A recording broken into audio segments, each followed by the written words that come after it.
नमस्कार. सारंग रेसिपीमध्ये तुमचं सगळ्यांचं पुन्हा एकदा स्वागत आहे. आज आपण उन्हाळा स्पेशलमध्ये कैरीचं पन्हं कसं करायचं ना ते बघणार आहे. अगदी सोपी आणि सुटसुटीत रेसिपी आहे. काही अवघड नाही आहे, कुणीही करू शकता तुम्ही. तर आता आपण इथं काय काय साहित्य घेतले बघूया कैरीच्या पाण्यासाठी. कैरीच्या पाण्यासाठी मी इथं तोतापुरी आंबा जो असतो ना त्याच्या कैऱ्या घेतलेल्या आहेत. त्या आंबट जरा अशा कमी असतात. बाकीच्या आपण ज्या कैऱ्या घेतो ना त्या आंबट असतात. त्यामुळे काय होतं आपल्याला साखर आणि गूळ जास्त लागते आणि पण ते थोडंसं आंबट होतं.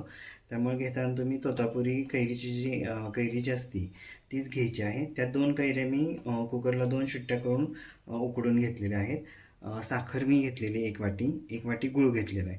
तुम्ही जर तुमचा पल्प 2 वाट्या असेल तर 2 वाटी गूळ जरी वापरला तरी चालेल किंवा साखर जरी वापरलं तर चालेल. मी आत्ता दोन्ही 1-1 वाटी वापरणार आहे. केशरच्या काड्या घेतलेल्या आहेत मी 4-5, वेलची पूड आहे आणि मीठ चवीनुसार. तर आता आपण पहिल्यांदा काय करायचं आहे, हे जो आंबा उकडून जो घेतलेला आहे त्याचे साली काढून त्याचा पूर्ण गर आपल्याला काढून घ्यायचा आहे.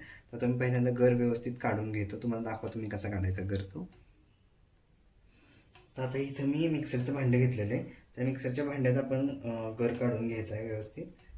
ती साली सकट सगळे हे थंड झाल्यानंतरच काढायचं शक्यतो. आता गरम गरम काढलं तर तुमचा हात भाजल. मी हे उकडून थंड करून घेतलेले. आता याचा पूर्ण गर आपण सालीचा काढून घ्यायचा आहे, जेणेकरून आपल्याला त्याचा पल्प वापरायला मिळेल सरबताला. तर आता आपला पल्प काढून झालेला आहे. हा पूर्ण पल्प मी काढून घेतलेला आहे व्यवस्थित. आता हे जे साली आणि कोय जी आपली राहिली ह्याला पण थोडासा पल्प आहे. तर आपण काय करायचं आहे, हे मिक्सरमध्ये घालून घेऊया आणि ह्याला थोडंसं पाणी घालून ते परत एकदा धुवून आपण ते वापरणार आहोत. तर आता मी सगळा पल्प जो आहे तो मिक्सरच्या भांड्यात काढून घेतो आणि आपल्याला थोडंसंच पाणी घालायचं आहे आणि तेवढ्याच पाण्यात आपण त्या कोयाने हे धुवून घेऊया व्यवस्थित. आता मी घेतो आणि यात थोडंसं पाणी घालून आपण ते व्यवस्थित त्याचं पूर्ण धुवून घेऊया पल्प. आता आपला पल्प पण हवा मी थोडंसंच पाणी घालून ते व्यवस्थित धुवून घेतलेले. आता आपण त्यात साखर घालायची. 1 वाटी छोटी साखर घेतलेली आणि 1 वाटी गूळ घेतलेला आहे. मी दोन्ही समप्रमाणे घेतलेले आणि आपला पल्प जो आहे तो 2 वाटी आहे, अंदाजे 2 वाटी आहे. त्या पद्धतीने आपण ते घेतलेले. आता आपण त्यात वेलची पूड टाकून घेऊया. पाव चमचा वेलची पूड घेतलेली मी आणि मीठ आपल्याला चवीनुसारच टाकायचं आहे. अगदी पाव चमचा म्हटलं तरी चालेल. आपण फक्त टेस्टसाठी मीठ टाकणार आहे त्यात. पाव चमचा मीठ. आता हे सगळं मी नाही मिक्सरला एक व्यवस्थित फिरवून घेतो आणि मग आपण ते कैरीचं जे पण आहे ते आपण सर्व करूया पिण्यासाठी. तर आपल्या हे मिक्सरला चांगलं व्यवस्थित मी एकजीव करून घेतलेले. हा पण तुम्ही एअरटाईट बाटलीमध्ये भरून फ्रीजमध्ये जरी ठेवला तरी हा टिकतो खूप दिवस, महिना दीड महिना टिकतो. त्यामुळे तुम्ही हा एकदा जर परत करून ठेवला तर तुम्हाला कधीही पन्हं प्यायची इच्छा झाली तर तुम्ही पिऊ शकता. तर आता आपण त्यात हे केशरच्या 5-6 काड्या त्या टाकून घेऊया आणि एकदा मिक्स करून घेऊया आपण. केशरमुळं काय होतं, एक वेगळा कलर येतो पाण्याला आणि दिसतं पण छान. त्यामुळं केशर टाकून एकदा मिक्स करून घेऊया आपण. त्यात आपण पन्हं तयार करूया पिण्यासाठी. तर त्यासाठी आपण पहिल्या ग्लासात बर्फ टाकायचा आहे,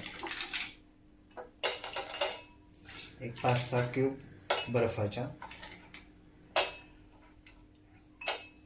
आणि त्यात आपण पल्प टाकून घ्यायचा आहे पाण्याचा.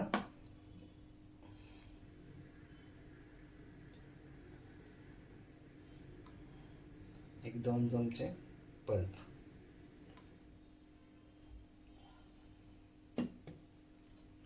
आता आपण त्याच्यावरनं पाणी टाकून घ्या.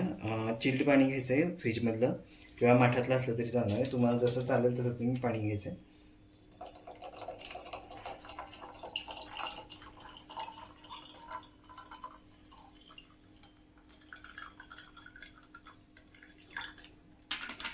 ह्यात तुम्ही जिरेपूड जरी टाकली तरी चालणार आहे, तुमच्या आवडीनुसार आहे. तुम्हाला जर वाटलं तर तुम्ही जिरेपूड टाका, नाहीतर काही गरज नाही. आता आपण चांगलं व्यवस्थित मिक्स करून घेऊया.